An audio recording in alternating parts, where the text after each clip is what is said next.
Yes.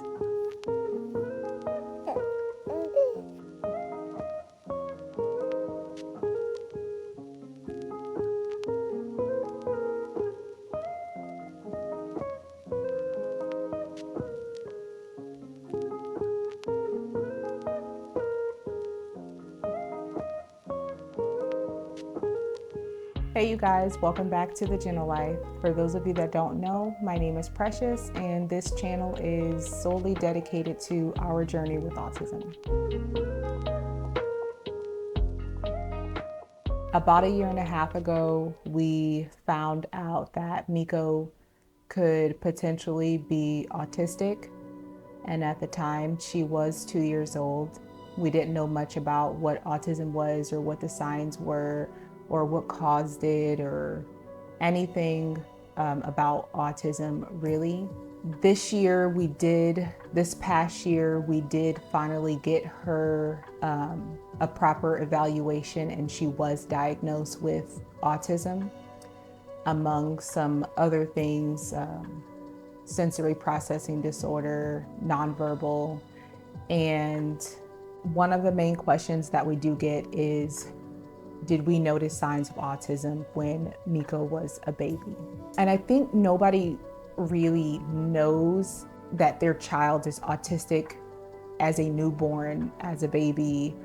I think that parents like myself just notice that there are things that are different. And with Mikko, compared to my first pregnancy with the twins, I did notice a very big difference in her milestones and how she was growing. Although I do understand that every child is different and every child grows up differently and their milestones are their own, I think it's more of just like a parent, a mother intuition that you get where it's like, okay, there's something that's going on, but I don't really know what it is. But I kind of just like put it on the back burner. I didn't really focus on it because I just had a baby. I am breastfeeding. I am going through postpartum depression, and I'm just kind of just going with the flow of things. My husband was in the military at the time, and it was during COVID. So there were a lot of things on my mind at the time that had nothing to, that I just didn't want to assume anything. And it wasn't as if she wasn't a healthy baby, which she was, and she still is healthy. One, I'll start with that I did have a healthy pregnancy. I did have a lot of morning sickness with her, throwing up a lot. I think that was the only difference between both pregnancies, is that this one was just, I just had a little bit more morning sickness. And that is Mikko now. Sorry about that, guys. Anyways, I had a healthy pregnancy, morning sickness, and when Mikko was first born, she was very quiet. She had a very, very, very quiet cry. I thought that was really odd when she first came out, and then I'm thinking like, oh, okay, that cry will get, it'll get louder and it'll change. But as time went, her cry, it never changed. It was just so quiet and so sweet. It wasn't really alarming. It's not a sign of autism.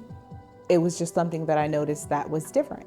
She seemed to be hitting all of her milestones really well. I think it was maybe around 6 months that I kind of noticed that her milestones were kind of slowing down. So she wasn't regressing, but she also wasn't progressing. So she wasn't sitting up. She was having a hard time sitting up. As time went, she was having a really hard time with crawling, with like her eye-hand coordination, with food and picking up small objects. And at the time, because there's such a huge, like an age gap between the twins and her, there were a lot of things that I just couldn't remember. And it was almost as if I was a new mom all over again. I just, I just couldn't remember, like, oh my God, like, were the twins, were they doing this at this age? Were they doing this at this age? And I just didn't know. So at this point, I'm just thinking that everything is very simple. Of course, 6-month-old babies are going to cry. She cried, as I feel was very normal, in the amount of times that she would cry, for the reasoning that she would cry. She slept in her bed just fine. We never had any issues with that. Once we did move her into her own room in her bed, we still didn't have any issues with that.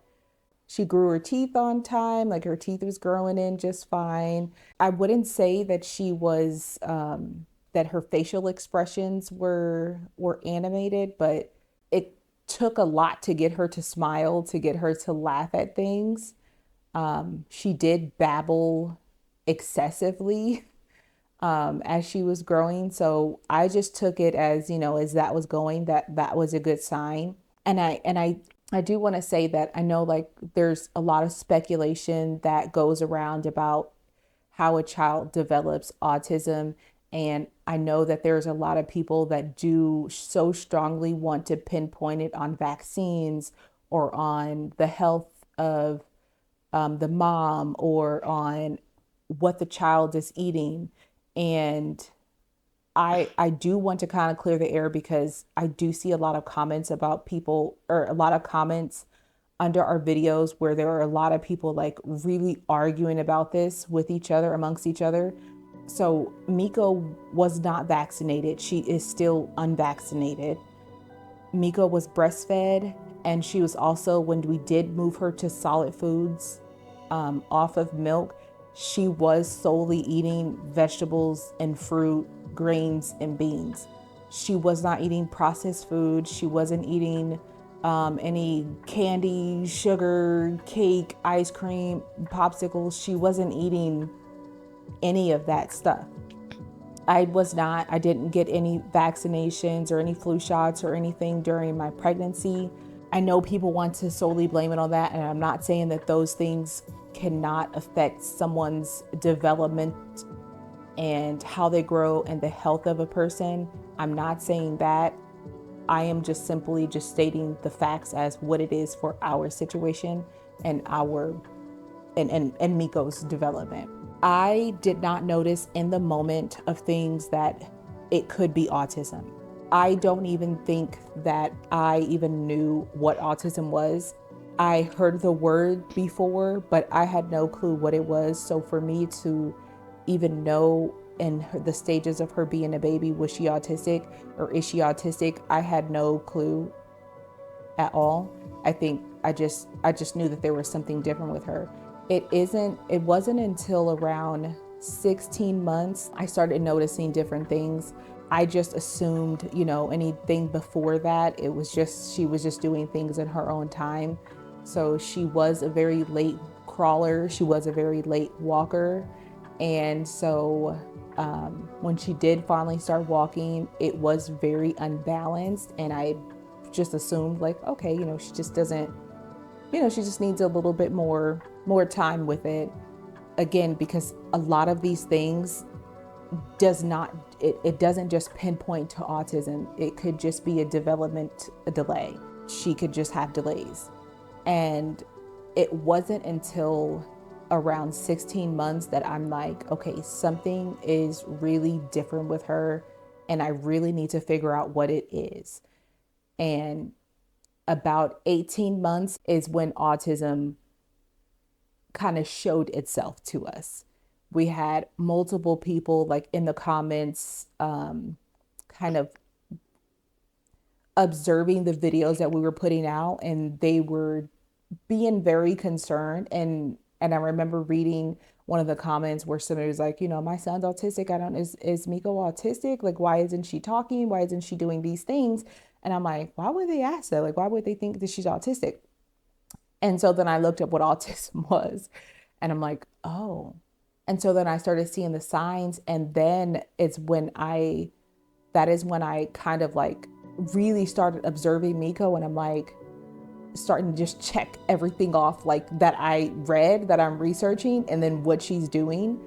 And I think the biggest thing that dawned on me is her speech. That was the biggest sign that told me something was different about her speech. So as you guys know, right now she is 3 and she is still not speaking. She is babbling. There are some words that she can repeat. We don't know yet if it's echolalia. Something's telling me, like, it's just in my intuition that that's what it is, and that's why some of the things that she does say, it's only repeated after I've said it. She'll get to, like, right now, like, one of her biggest words that she'll say over and over again is thank you, and she'll just just repeat it. And she'll repeat all kinds of sounds that you do, that you say. So she'll mimic that. She'll mimic sounds and patterns of things that you knock on. So I feel like that's what it is, but we did not get that part of hers, of the evaluation. We weren't aware of what that was at the time, and she wasn't talking in her evaluation, so that was not concluded in that to state that that's what she may have.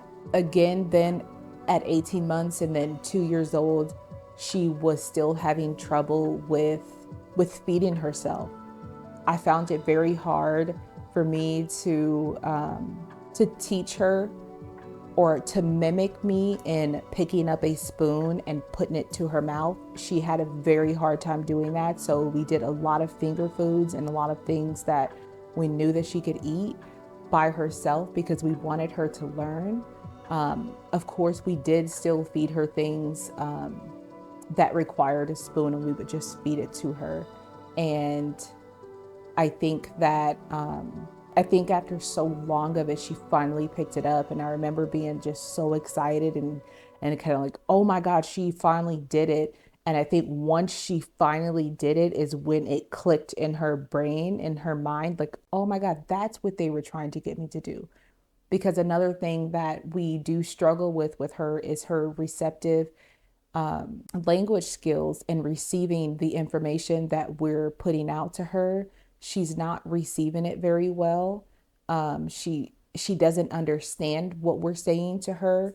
And a lot of the times we do just have to kind of show her. And even when showing her, I think the action of doing it and with her brain is like so far behind each other that it's still sometimes harder for her to even mimic certain things that we do. In all, I do want to just kind of just say, like, there are so many things that told us that there was something different. There was not one thing that told us that she had autism. And just because a child is having some of those development delays as they are growing up does not automatically mean that they will have autism. And I think that just some things just get, I mean, you're dealing with so much with your newborn already that autism just doesn't seem to be a priority or something that we're like so focused on that we can't work, that we can't, take care of our child. So no, I will say that I did not notice any signs when she was a baby of autism. And I think that a lot of these signs really kind of present themselves around 16 to 18 months.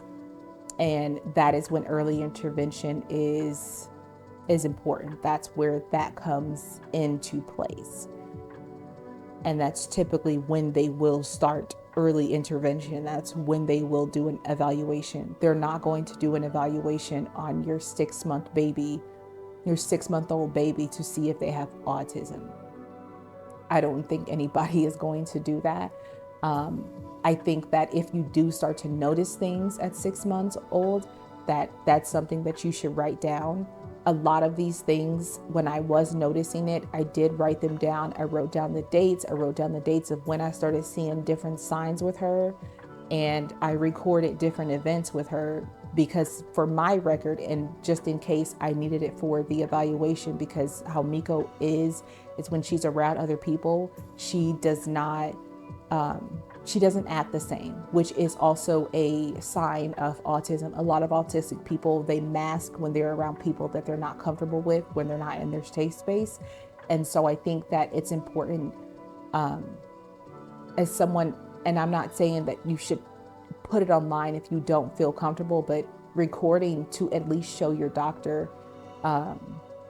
I've gotten so much good information and so much, and I've learned so much through a lot of people that have been going through this experience longer than we have, because I have posted online, just sharing our journeys. So I do think that it's very important to write these things down as they go. And then when your child's 18 is 18 months, then when you are presenting that to the pediatrician, that's going to be helpful with the diagnosis. But other than that, I do want to say that we have been on YouTube for a year now, and I just want to thank everybody that has commented, shared, liked, and and subscribed to our page. I appreciate you guys, because this has changed our lives in so many ways, and we've learned so much through this process, and kind of getting out of our own heads, and kind of just being more forthcoming with our lives with people. And so I do appreciate you guys, and I hope that this was helpful. If you guys have a story that you guys, want to share, make sure you guys comment that below. I do also have an email address that's also in the description for those that do want to send me their stories. I do read the emails, and I appreciate them. I appreciate all the love. And I know Mikko does too.